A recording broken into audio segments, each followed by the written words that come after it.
Hey everyone, welcome to Off Road with Frank Ferraro and Andrea Catania. Andrea, how are you today? I'm great, and I'm always happy to see you and to be here with you, Frank. Awesome, awesome. Good to see you. Hey, you know what? I just wanted to thank you on the introduction that you made couple of about a month ago with DealMaker.tech. My pleasure. Fantastic company. I've been studying them. I've been looking at their programs, and I also had an opportunity to interview Rebecca, and she was She's amazing, incredible. Rebecca Kacaba, yeah, she's really something. really really nice, and they're great. And you know what? We really kind of shared a lot of the same values. When it comes down to raising capital and also creating awareness for the companies. And that's one thing that, we were talking about. And, it's not just, raising the using the right tool or using the right thing that can take you to the next level, but it's also about, getting out there and exposing yourself as a public entity. Mm. You can make widgets and you can be the best widget maker in the world, but if you don't have an audience, an investment audience, or people to talk to about your company, like in that respect, Yeah, kind of starting from zero, I you know. know. Yeah. And we shared the same thing, and that's why I was really, really happy. I'll just let you know, we did do an announcement, and we have like a little marketing agreement going there. So I'm really excited happy about with that, that. Frank, and I'm really delighted about the fact that there's this wonderful collaboration between the two of you because Corporate Roadshow and my familiarity with you for 25 plus years and all you bring to the table with your knowledge of the microcap space and really of the capital markets in general. And I had actually met Matt Goldstein, did not have the pleasure of meeting Rebecca, but I met others on the team, Eugene, and I was so impressed when they first launched because, like you said, they're really grasping this opportunity to help the small business issuers, those companies that are, a little bit earlier stage maybe than a company that's listing. But why not utilize these Jobs Act exemptions that are available that unfortunately have not really taken the full grasp a few years ago that they could have. And the technology, as I've observed from DealMaker, it really is like the Shopify experience, rather than what some of the other portals offer. So I'm delighted about what you're doing together because what you bring is like a lot of digital marketing awareness. And you were the very first market maker that I met when I first started practicing.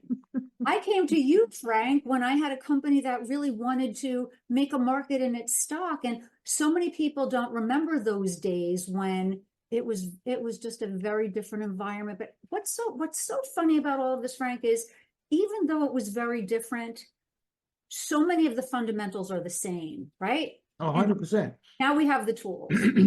100%. Like we were saying, you have to market yourself as a public company. And I can tell you, and Rebecca and I were talking about, even when people do, whether it be a Reg CF campaign or a Reg A, it takes time. Yeah. Then you're going to have to do, and then if you want to get listed, you're going to have to file a 15C211 process. And if you haven't done a registration statement, it's going to take some time. It's going to take some time, and what happens is a lot of times companies start to lose their momentum, Sure. because when you're going through a registration process, it could be six It's months, it expensive. could be 9 months, a year. It's real expensive, and you can lose that. And that's the time when you really can't do that. That's the time when you really need the awareness of the community. Yes. That's when you really have to step up to the plate. And, What's we've seen them beautiful come, about we've seen them go. there's a real stepped approach here, Frank, that I love, and that is Regulation CF that really did not come into availability until like 2016. It was after the Jobs Act exemptions were codified in 2015, Reg A, 506C. Reg CF has so much more to offer than it originally did. You know, it was $1,070,000. Now you can raise up to $5 million on CF. And when I'm talking about stages, imagine you're a company that doesn't have the money yet to get those audited financial statements, but has a great story and maybe has a consumer product or an affinity group or people who will love what they're doing and will want to invest. DealMaker has a platform that really is so user-friendly that enables sort of a one-stop shopping without the marketing arm that you bring to the table, but the ability to get their story out and then move up the ladder, maybe raise enough money so that they can do the higher tier of a CF where they have audited financial statements. And maybe from there do that Reg A, and that's the first opportunity to get reviewed by the Securities and Exchange Commission and have a qualified information statement, and then be on their way potentially to a listing. Yeah. And that's kind of what they're looking to do, and that's what they do. It's not just the Reg CF platform. They're doing all kinds of different deals, and they're raising a lot of money. These people have done over 770 deals with over $2 billion raised. So impressive. So that is super impressive. I mean, this is a great, this is really, really cool. And, it's all online, and that's the coolest thing about it. It's all digital, it's all online. And they've really been in the forefront of this digital transformation of wealth in America. Absolutely. And what's nice about their site is there's so much to learn. And just as a corporate securities lawyer doing deals for, 26 years now, working on really a few hundred, probably 200 capital markets transactions. I was trying to add up all the, Form 10s, 15C to 11s, reverse mergers. There's a lot. Yeah. IPOs, Reg A's. It's like, whoo. I see that this is the future. And there are a couple of resources that I think our audience would be so interested in if they want to learn more, because DealMaker has a great website. Go there and learn. But there's an organization, the CCA, that I pulled a report on, and it has all kinds of crowdfunding data that is just kind of fascinating. And I just wanted to mention a few things that, just the numbers are astounding. How many deals, how many sites, what's been funded, throughout time. My camera just went out, so I'm just going to speak with you anyway. But an incredible number of women and minority-owned businesses have been funded through crowdfunding, and an enormous number of, when you think about the small businesses in this country that have fewer than 50 employees, did you know that that size of company employs the vast majority, like almost 90%? Oh, of course, absolutely. Everybody in the country. So the help that DealMaker, the help that we as providers to these companies are contributing to really the economy, I think it's incredibly valuable. And I know you feel good about this too. We're doing some real good here, and that's really what it's all about. It's not just about, how do you get a deal done quickly? It's putting the team together in a manner that's going to be most beneficial to the longevity of the company. And your expertise and folks like me, the service providers that could help shepherd these things through like a beautiful. Well, 100%. I mean, and that's one of the things, because I really want to segment into, I did a nice interview with Rebecca, but one of the things we talked about is that, prior to getting there, a lot of these startups, it shouldn't be sort of sticker shock. They're going to have to get a lawyer. They're going to have to get a transfer agent. They're going to have to do certain things that, public companies require. You might need a PCAOB auditor. There's certain things that companies have to be aware of before they come and they, want to access the capital markets or even, or any one of these types of sites. Like you said in the interview, it's a process. Oh, yeah. And it really is. A CEO that's successfully running a company that's on its way up may know all about the running of that particular business or their industry, but accessing the capital markets and following the rules and securities laws. And then, like you said, putting that team together, that's a whole other job. And to be the person who's going to be on, to be interviewed, to be at these road shows like you host, these events where they're going to have to maybe speak directly to potential investors, that really requires some coaching and training, the kinds Oh, of things absolutely. that, without that, encouragement and training could really end up wasting CEOs and the investors' time, not having the most optimal encounters. So yeah, it definitely pays. I mean, the fact that we've been doing this as long as we have, I think that's why we recognize how a company like DealMaker really is so needed, and why we, with all of our years, it comes in handy. The Yeah. experience absolutely is, I know, appreciated. Well, I got to tell you, I'm real happy about you making the introduction. And what I want to do is I want to lead into the off-road interview, that I did with Rebecca. It was great. And I want everybody to take a deep breath, check it out, and stay tuned for what's going to go Absolutely. on. And I will say that this woman's a pioneer, and she and Matt, I think originally from Toronto, I know that she practiced law for quite a while, Yep. really understands. She understood and recognized the need for this, and I'm impressed with what they've been able to develop. I really am, given that I've been watching this for a while. So yeah, have a listen. You're definitely A, going to learn something valuable, and B, perhaps have a real opportunity and an understanding of how it might work specifically Yeah, for and you. one of the things why I'm really happy that we did an interview and the way it came out.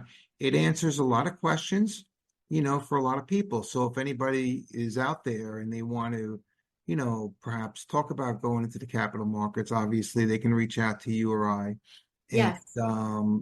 get into it, and we can also help them, Oh, with DealMaker and be part of our community. And that's, absolutely. And and I as, know and that there as are it went. things that we're thinking about doing with respect to just even if it's a consultation. For me, happy to have that 15-minute, half-hour free consultation.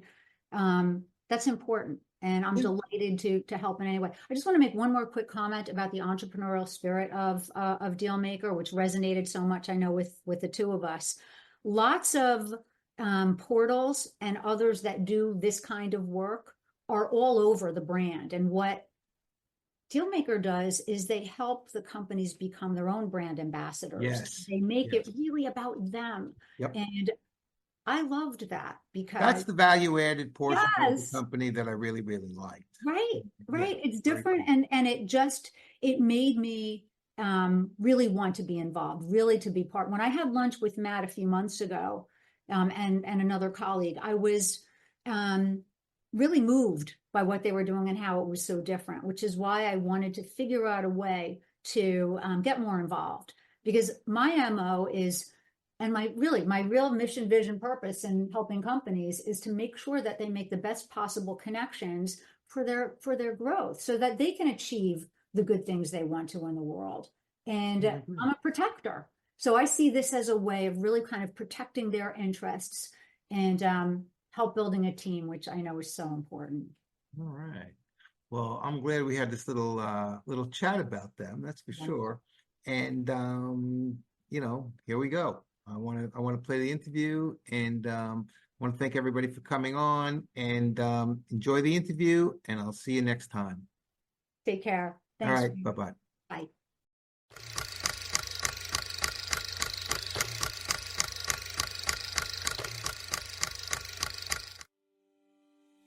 Hello, everyone, and welcome to Off Road with Frank Ferraro. Today, our guest is Rebecca Kacaba, and she is the CEO and co-founder of DealMaker.tech. Welcome, Rebecca. Thank you. Thanks for having me, Frank. I'm excited to be here. Oh, I'm so happy that you're on with us today. I heard a lot about you, and I know leading up to the interview, I was doing a lot of research and whatnot, and trying to find out a little bit about more what you do. And I got to tell you, every time I turn the corner, it's just an amazing thing.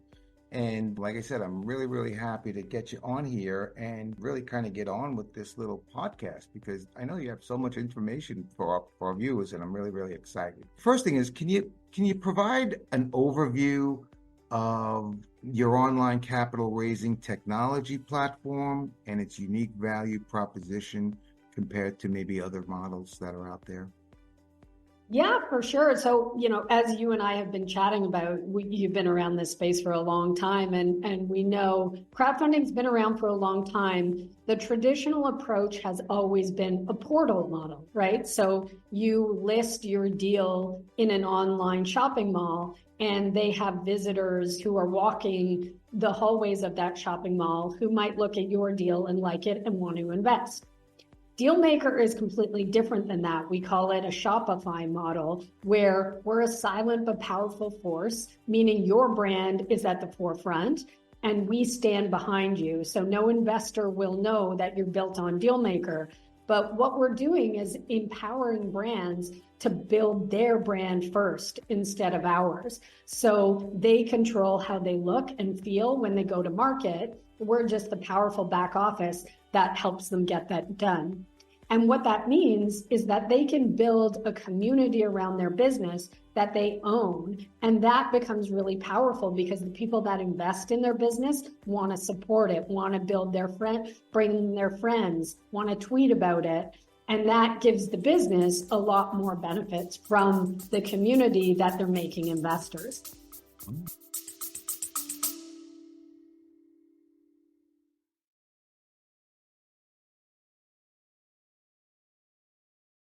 Already listed on an exchange but feel lost among companies clamoring for media attention? Tired of going from city to city hoping your story will find its way to the global market? If so, Corporate Roadshow has the answer. Quick, affordable, and without all the road trips. We are the perfect choice for promising public companies looking to gain exposure as a public entity. It all starts with a top-flight presentation. You've worked hard to create an exciting product or service. Now it's time to impress the capital markets with a professionally produced video presentation at corporateroadshow.com. We help you select the production format that's right for you. It may be a one-on-one interview with top management, or a presentation in front of business professionals, or a video conference interview. Whichever way you go, rely on corporateroadshow.com to execute the arrangements to perfection. We professionally videotape and edit your presentation. Then we add eye-catching graphics and music, then digitize the video for broadcast on corporateroadshow.com. Think about it. An exciting corporate presentation targeted to the global business community. And you get a digitized version of that presentation, which enables you to email your presentation to any database you choose. We at Corporate Roadshow pride ourselves on possessing the creativity and know-how necessary for the production of quality video presentations. Whether it be hosting your video or producing a webcast in the latest broadband technology, Corporate Roadshow is dedicated to applying our tools and talents toward facilitating the exchange of your ideas. It all adds up to global exposure, all courtesy of corporateroadshow.com. Go to www.corporateroadshow.com today and see for yourself. With corporateroadshow.com, you get worldwide exposure for your company without traveling the world, and it's all just a mouse click away.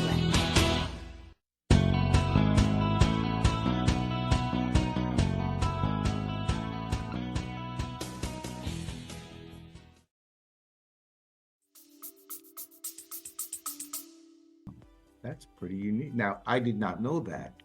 Awesome. And what motivated you to start a platform like this? And what gap in the market did you want to address?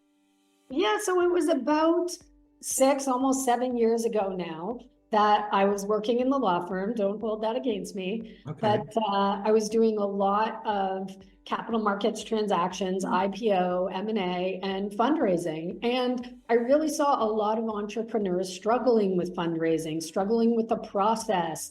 And I just saw something that wasn't working for them. And my co-founder, was on Wall Street and saw the same thing. We saw the new legislation come out, and we saw an opportunity where we could help more people, and we knew technology was the answer to solving the inefficiencies we saw that existed.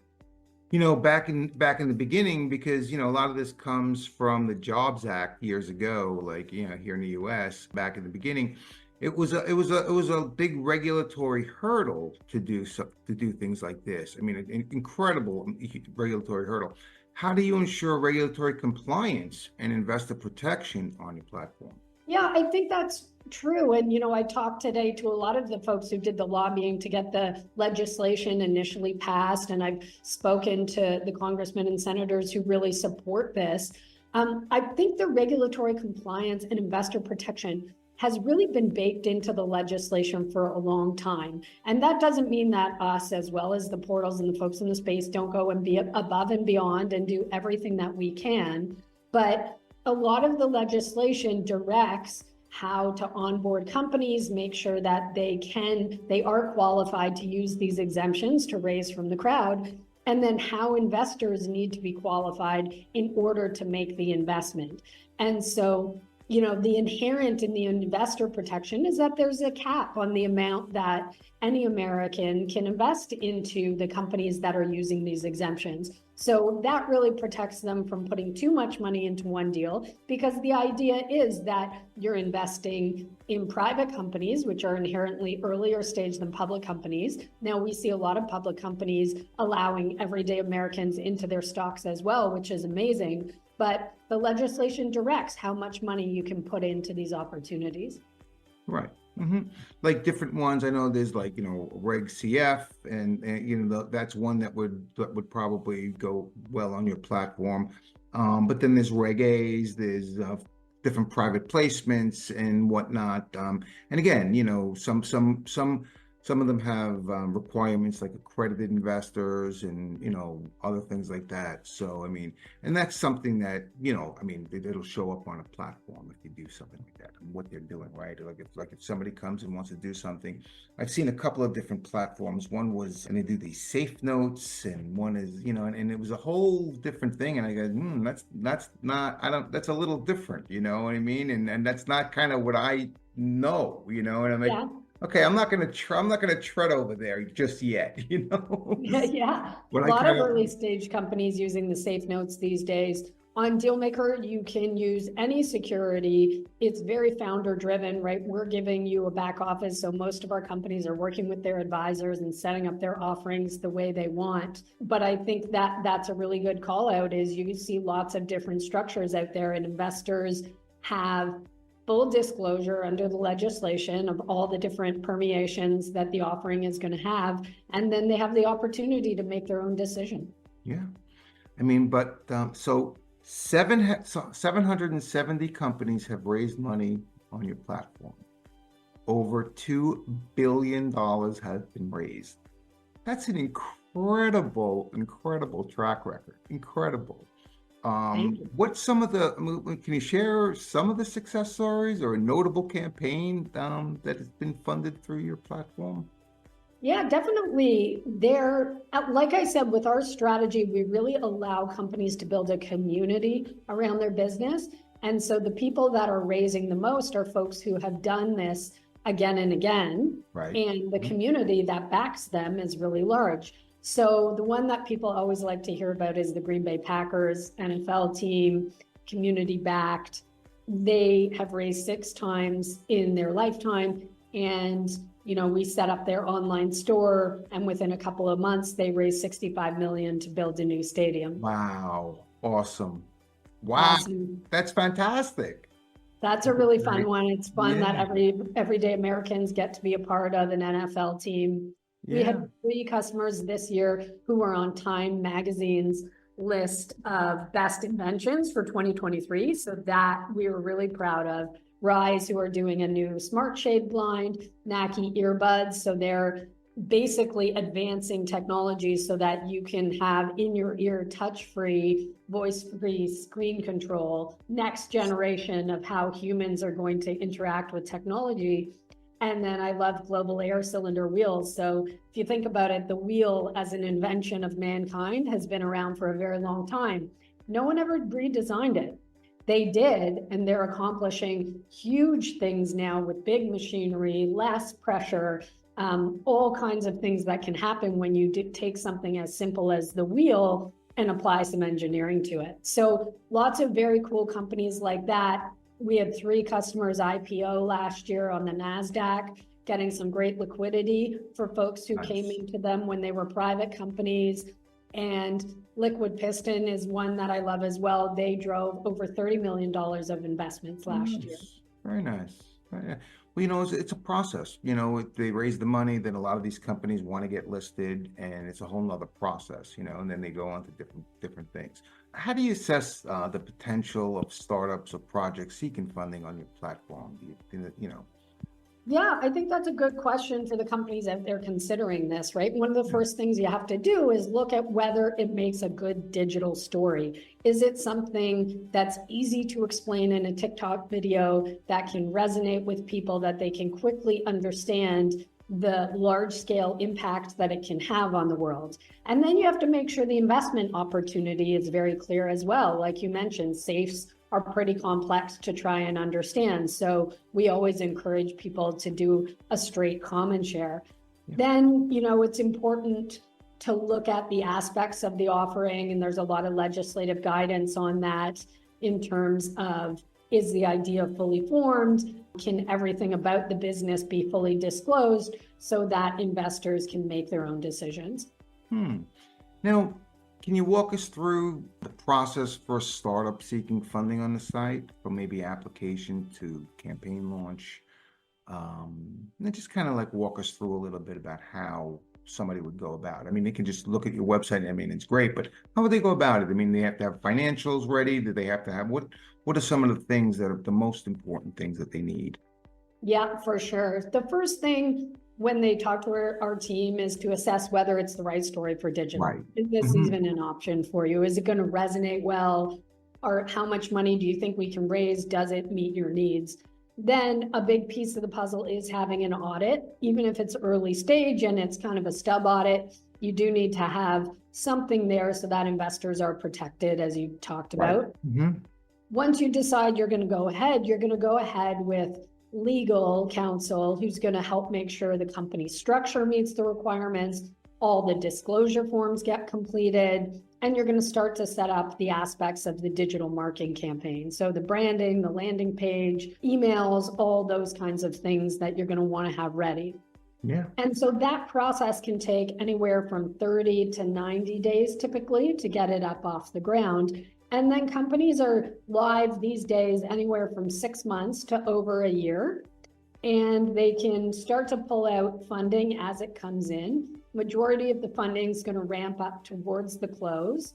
So this is not a good option for companies that are very close to running out of money. You want to have a little bit of capital in the bank. You want to have your ducks in a row so that you're not feeling pressured over the time period that it takes to complete a campaign.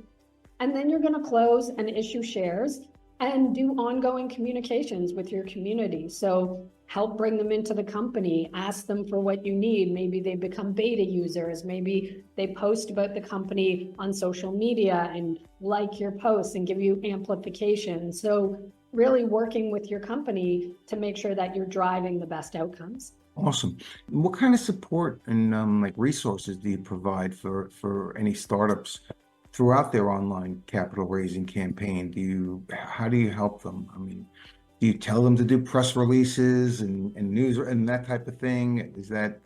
Yeah, we have a one-stop shop. So we give them everything what they need within our network to run the raise. So from compliance to digital marketing to getting the shares issued, we've got all of that baked into the technology backend. We've got a large roster of partners from lawyers to accountants who can get them going in the right direction. So our team, they have a dedicated representative, a real live person who's with them the entirety of their raise that can really help white glove support them, because we understand this is a big deal. Raising capital is immensely stressful for founders, and we love working with founders. That really one of the core hardest part of their journey.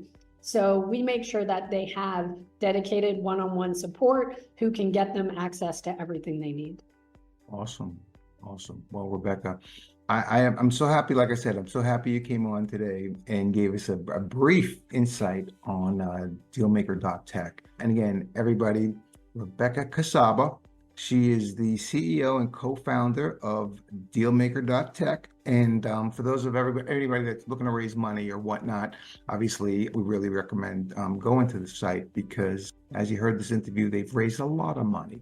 And I think it's a great opportunity for investors to at least check it out. You know, investors and companies. It's a great thing. You know, and I want to thank you for coming on. Thanks for having me, Frank. It's been a pleasure.